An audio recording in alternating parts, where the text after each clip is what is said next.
1999. Where were you? Think. The Red Hot Chili Peppers come out with Californication. Y2K threatens to take down worldwide infrastructures. The West Wing airs on NBC. The Sopranos on HBO. Sean Parker launches Napster. And the Blair Witch Project breaks box office records. Where were you? I could tell you where Keanu Reeves was. On March 31st, 1999, he was at the film premiere of The Matrix, a movie that challenges reality and the power of AI. This would be the second feature for the Wachowski sisters. The history: 1994. The Wachowskis signed with their manager, Lawrence Mattis. The Matrix, although well written, was not the script that gained the Wachowskis' attention. Instead, it was a film called Assassins. After reading it, Mel Gibson offered the directorial duo $1,000 to option the film for 24 hours. The next day comes, Mel passes in favor of making a movie called Braveheart. The Wachowskis would go on to work with V for Vendetta, as well as a film called Plastic Man that never gets made. 1996. Bound, the Wachowskis' first feature film, premieres at the Venice Film Festival, a low-budget art house film that showcases their storytelling capabilities. Spring, 1997. The Matrix is greenlit for $60 million. In order to save money, they shoot in Sydney, Australia. The actors are required to study philosophy as well as psychology as they go on to shoot groundbreaking special effects. Led by fight coordinator Yun Wu Ping, Fall 97 training begins. With Keanu Reeves, Carrie-Anne Moss, Lawrence Fishburne, and Hugo Weaving. A rough beginning. Carrie-Anne Moss injures her ankle. Keanu Reeves nurses a herniated disc, and Hugo Weaving cracks multiple ribs and later requires surgery on his hip. 1998. The film goes over schedule. Fortunately, Warner Brothers is in favor of increasing the budget. In August, shooting concludes. Why revisit? Beyond the groundbreaking special effects, it's the relationships. They operate very much like a family. A bond is immediately present as you are reborn into an unforgiving world.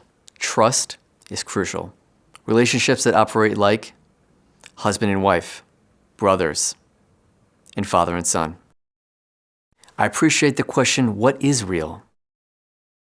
Whether that means looking at your own personal life or the world we live in. Is this real? What is the chances that we're living in a computer program? Time will tell. So ladies and gentlemen, I ask you again, it's 1999. Where were you? It's 1995. Where were you? Think. Topping the charts for 7 weeks in a row at number 1, TLC's Waterfall.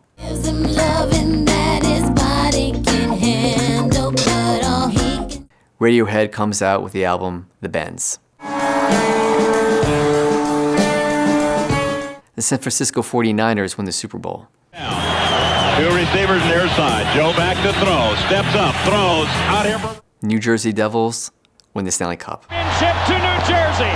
The Devils win the Stanley Cup. Millions watch the O.J. Simpson verdict. The above entitled action find the defendant Orenthal James Simpson not guilty of the crime of murder. I could tell you where Brad Pitt was. On September 22nd, 1995, he was at the film premiere of Seven, a movie that was directed by David Fincher. A thriller that indirectly asks the question, how far are you willing to go to inflict change? The history. Writer Andrew Kevin Walker bases the film on his move from the suburbs to New York City. With no credits to his name, he attempts to stick out by, instead of sending his film to potential agents, he sends his script to David Koepp, writer behind Jurassic Park. Our director, David Fincher, is coming off his first feature film, Alien 3. Bitter, it would take a special story to renew his faith in filmmaking.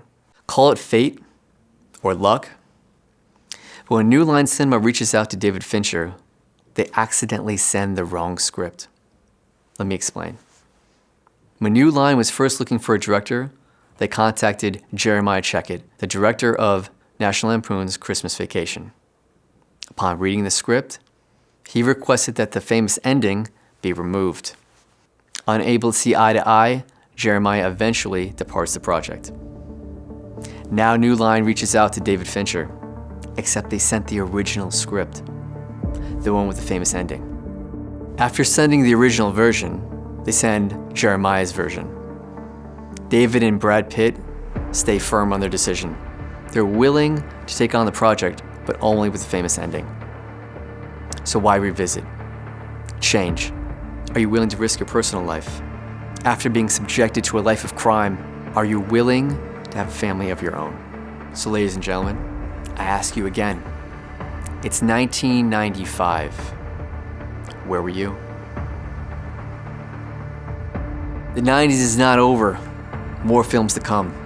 Until next time, this is Picture 90.